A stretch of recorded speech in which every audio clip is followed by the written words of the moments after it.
O áudio que vocês vão ouvir agora é parte do podcast Xadrez Herbal. Caso vocês queiram ouvir mais sobre esse assunto e outros temas de política internacional, é só ir em xadrezherbal.com. Bem, passemos agora para o match no qual eu e a Silvia Colombo daremos aquele tradicional peão pela nossa quebrada latino-americana. Esquerda surpreende e leva 2 candidaturas ao segundo turno na Guatemala. Bem, agora estabeleço contato com a Silvia, que está direto de Bogotá. E explica pra gente, Silvia, o que você está fazendo aí na capital colombiana. Olá, Matias. Pois é, eu estou aqui na montanhosa e cinzenta Bogotá para participar do Festival Gabo, que é um encontro muito bacana entre jornalistas de várias partes da América Latina, às vezes alguns europeus e americanos também, mas tudo em torno da obra jornalística do Gabo, e aqui se entrega também um prêmio aos melhores jornalistas nas categorias escrita, cobertura, áudio, vídeo, e eu vou mediar algumas mesas aqui, enfim, participar da cerimônia que acontece hoje à noite no Teatro Colón, no centro de Bogotá, cidade que eu adoro, tá lindíssima, enfim, e com coisas pra gente falar a respeito, né, logo mais aí no programa. E cidade que está de festa, né? Afinal, o Milionários foi campeão colombiano no último final de semana. Exatamente. Vi várias bandeiras, foi assunto aí em alguns bares que eu entrei, enfim, o pessoal tá feliz mesmo. Bem, e vamos falar, né, aí dos resultados das eleições guatemaltecas. Temos uma candidata que não é surpresa, né? A Sandra Torres chega pela 3ª vez ao segundo turno, mas o seu adversário agora, esse sim podemos dizer que foi uma surpresa, né? No caso, o Bernardo Arévalo, né? Ele que é um ambientalista, faz parte do Movimento Semilla. Sim, a Sandra Torres não é novidade, né? A gente já vinha falando dela, aliás, ela mesma não é uma novidade para si mesma, né? Tantas vezes que ela se candidata.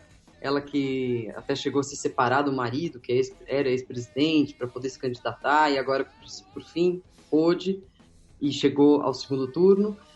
Só que ela não esperava esse rival, de quem provavelmente ela sabe pouca coisa, né? Eram outros os nomes que estavam rodando aí.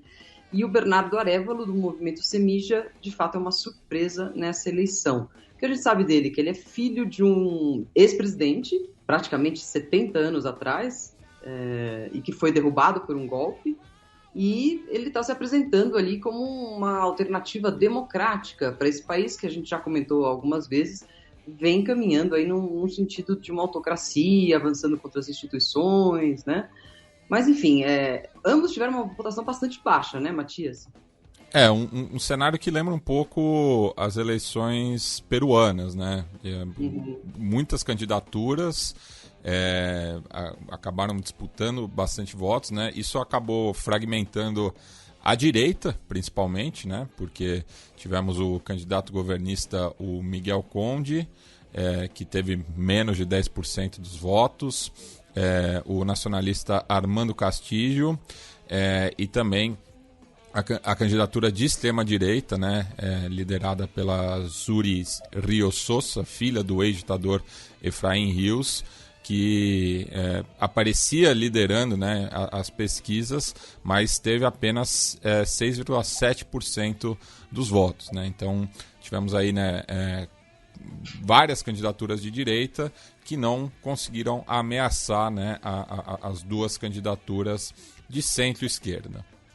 Sim, e a Sandra me deu a sensação, foi a única que eu vi declarações depois, né, da votação, ela me deu a sensação de que ela iria caminhar para o centro, se não um pouquinho mais à direita, né, porque ela falou apenas em Deus, Deus me colocou aqui, eu sou uma pessoa próxima de Deus, portanto o povo deve confiar em mim, porque Deus nos deve guiar, família, enfim, achei que ela estava adotando um discurso aí desses outros que caíram fora, né? E o Arévalo ainda é uma surpresa, né? Porque só o fato dele ser de uma família de ex-presidentes, a gente já fica achando que não se trata de uma renovação, né? Mas pelo que ele vem demonstrando no seu discurso de campanha, ele quer uma mudança para Guatemala. Vamos acompanhar, né? alguma esperança. E tem um dado curioso, né, que ele nasceu no exílio, né? Ele nasceu em Montevidéu, justamente, né, quando você citou, né, o pai dele, o Juan José Arévalo, que foi derrubado em 1951, e acabou indo para a capital uruguaia, onde nasceu o seu filho. Uhum. Todos os caminhos levam a Montevidéu, aqui no xadrez. Pois é. Mais algum comentário sobre as eleições guatemaltecas, Silva? Não, a gente espera só que, de fato, afaste esse fantasma aí do autoritarismo, né, que vem dando mostras muito fortes nos últimos tempos. Exatamente. E tivemos uma participação de apenas 60,08% dos votantes, né, uma diminuição de 1,8% em relação ao último pleito, o que significa que foram cerca de 5 milhões e meio de votantes, dos quais, né, a Sandra Torres teve 881 mil, enquanto que o Bernardo Arévalo 654 mil. A gente... Números irrisórios, né? Números irrisórios para uma eleição, né? Pois Ainda que o país seja uma população não tão grande assim, mas 650 mil votos é pouco, né? Isso. A gente segue na América Central, vamos agora para Honduras, né, onde o governo de Xiomara Castro acaba emulando, né, o país vizinho, El Salvador. A gente já tem repercutido isso há algum tempo, já que tem tido, né, essa, vamos dizer, cobertura midiática, né, para a construção de presídios, enfim, operações contra as maras. Sim. São políticas aí adotadas por essa linha dura, inclusive as fotos que a gente viu são muito parecidas com as do centro de detenção do Bukele, né? Todos os presos de mãos para cima, agachados, de cuecas, enfim, é tudo meio parecido, né? Mas no caso dessas mulheres, eu acho que falta também um gesto para os familiares das vítimas, né? Os familiares sei lá, um drama tão chocante, a gente comentou isso, né? O terror que deve ter sido, e não vimos nenhuma palavra mais humana da Xiomara Castro, e sim a de que vai construir mais e mais cadeias. Parece que é um discurso que boa parte dos centro-americanos querem ouvir. E além, né,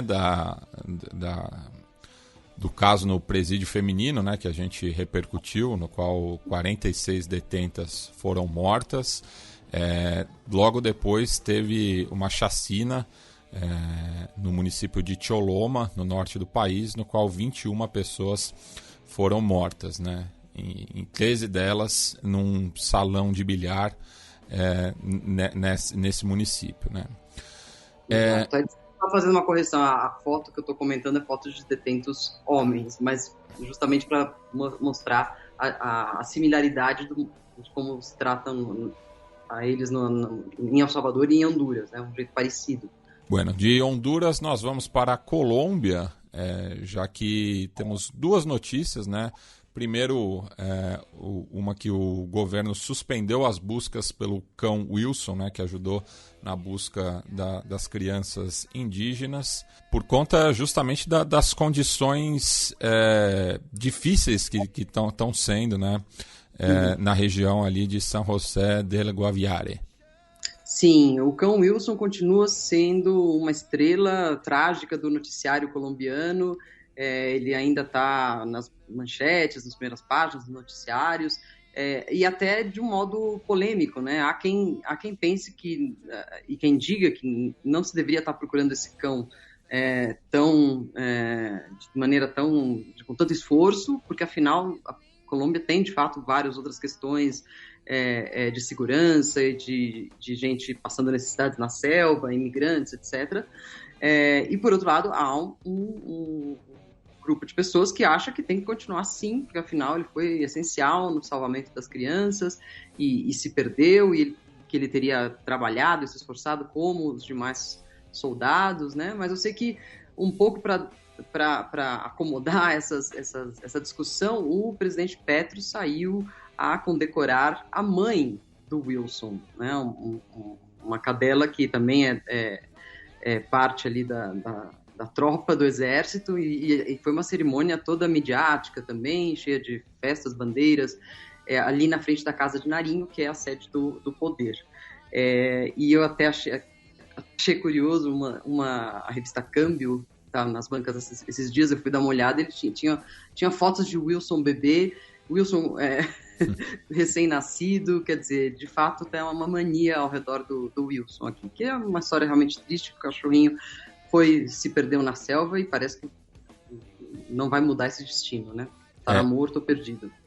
Ele que já foi visto 2 vezes, né, pelas equipes de resgate após se perder, né? Ele que havia achado a mamadeira do Christine, né, que era o bebê, um dos 4 irmãos, e ele teria rompido, né, a coleira que prendia ao condutor, né, atrás das demais crianças.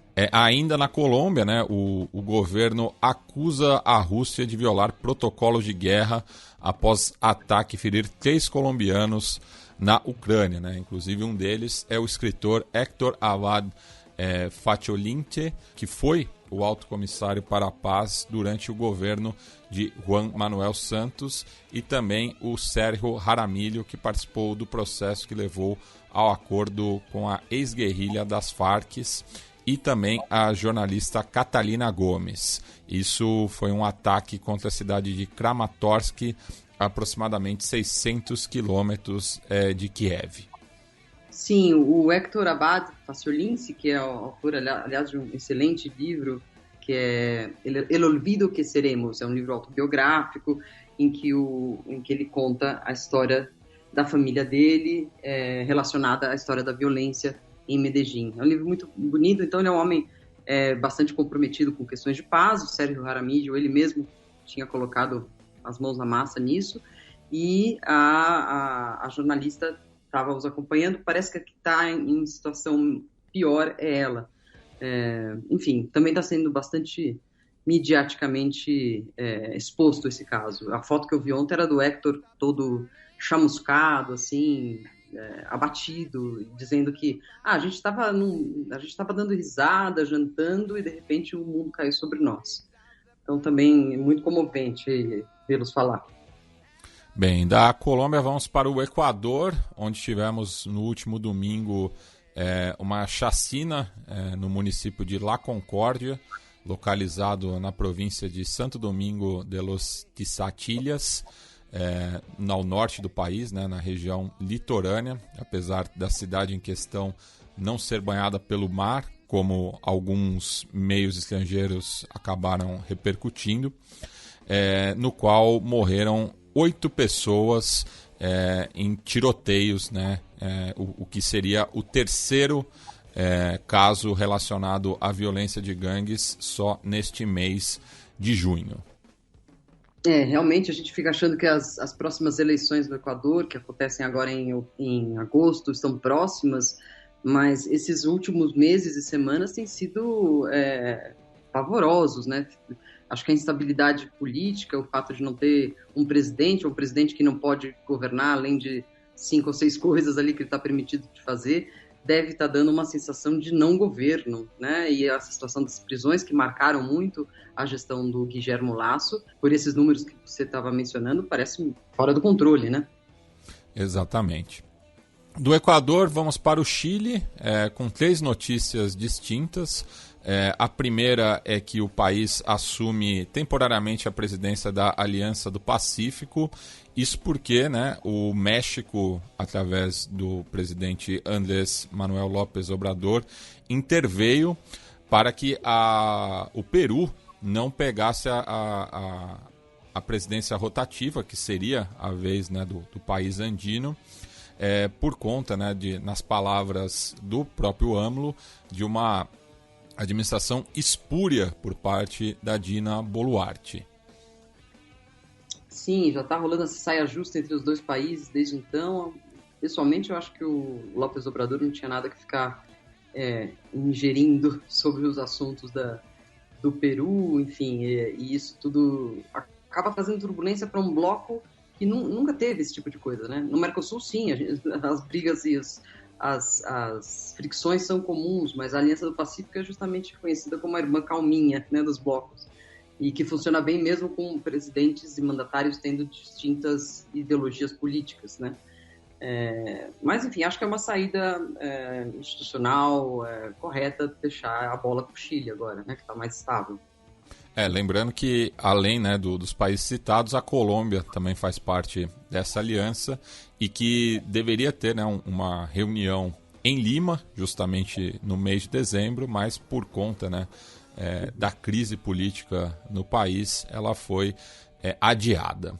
Também no Chile tivemos as piores inundações em 30 anos, que deixaram pelo menos 2 pessoas mortas, enquanto uma dezena de milhares de pessoas estão ilhadas no centro e no sul do país. Que loucura o rio Mapocho inundado, né? Vi algumas imagens pela televisão e pelos jornais esses dias e me pareceram muito significativas, porque o Mapocho, quem foi ao Chile nos últimos, não sei, 10, 15 anos, sempre está a rés do chão, assim, está sempre muito baixo. É um né? córrego, praticamente. É um córrego, você vê as pedras e tal, né? E pelo transbordar, parece que era uma outra cidade, assim. É um sinal de que a mudança climática, da qual a gente estava falando também na semana passada, por conta da falta de água no Uruguai, é uma realidade agora nos nossos países, né? Temos que nos adaptar a esse novo normal. Isso. E finalizando, né, nosso giro aqui pelo Chile, mais uma notícia envolvendo uma das vítimas, né, de trauma ocular durante os protestos do estalido social em 2019. Né, a gente repercutiu bastante essa prática dos carabineiros, né, que, enfim, foi bastante condenável à época, porque utilizavam, né, as balas de borracha mirando, né, nos olhos dos manifestantes, e o Jorge Salvo, de 28 anos, acabou se suicidando na última quarta-feira, dia 28, e houve diversas críticas por conta do avanço lento, né, em relação às investigações judiciais, somada à falta de medidas efetivas de reparação, que vai ter efeitos irreparáveis, segundo a Consuelo Contreras, diretora do Instituto Nacional de Direitos Humanos do Chile. Sim, o Boric foi eleito com essa pressão, né, de ajudar essas pessoas, ajudar que esse julgamento, que desse impulso para que esses julgamentos andassem, para que essas pessoas fossem reparadas de alguma maneira. E se tem uma sensação por parte daquele grupo de manifestantes ali de que ele retrocedeu nisso, né? Apesar de ter havido soltura de alguns dos chamados presos políticos, existem ainda muitas contas a se resolverem ali, né? Lembrando que na última eleição chilena foi eleita uma dessas mulheres que ela ficou sem os 2 olhos, na verdade, num ataque de carabineiros. Então, algo se avança, alguma visibilidade tem, mas, de fato, os organismos de direitos humanos têm razão em cobrar um pouco mais de celeridade nisso. Exatamente. Do Chile, vamos para o Uruguai, já que na última segunda-feira, no Palácio Legislativo, foi realizada uma sessão especial do Senado, por conta, né, dos 50 anos do golpe de Estado de 1973, com a participação de todos os presidentes vivos, né, incluindo o Júlio Maria Sanguinetti, que foi o primeiro presidente no período democrático, mas ele que fazia parte também, né, do Partido Colorado, o Luiz Alberto Lacalle, pai, né, do atual presidente Luiz Alberto Lacalle Pou, e o José Mujica, né, além do atual mandatário. Curioso a aparição do Luiz Alberto Herrera, né, o Lacalle pai, nesse caso, porque houve ele, pai e filho, fizeram uma espécie de acordo depois das eleições uruguaias, de que o pai poderia até ajudar, mas não ia aparecer em público. E até aqui eles vinham cumprindo, né? Não sei se vocês lembram, quando o presidente Lula tomou posse no Brasil, o Lacalle Pou levou o Brasil, tanto o Mujica como o Sanguinetti, mas não o pai. E, em geral, nessas coisas mais protocolares, quando vão juntar os presidentes vivos, o pai evita aparecer ou evita dar entrevistas, falar. E nesse caso, que obviamente é um caso excepcional, um caso de uma simbologia enorme, ele sim compareceu. É o Uruguai dando aquela aula de institucionalidade, né, que a gente sempre precisa tomar, parece.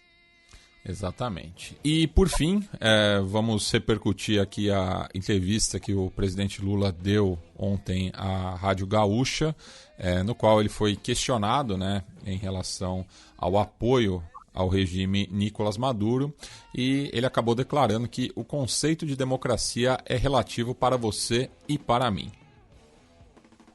Eu nem sei mais o que dizer sobre essas declarações do Lula sobre a Venezuela. De fato, a democracia é uma só, não é possível relativizar, assim como não é possível relativizar direitos humanos.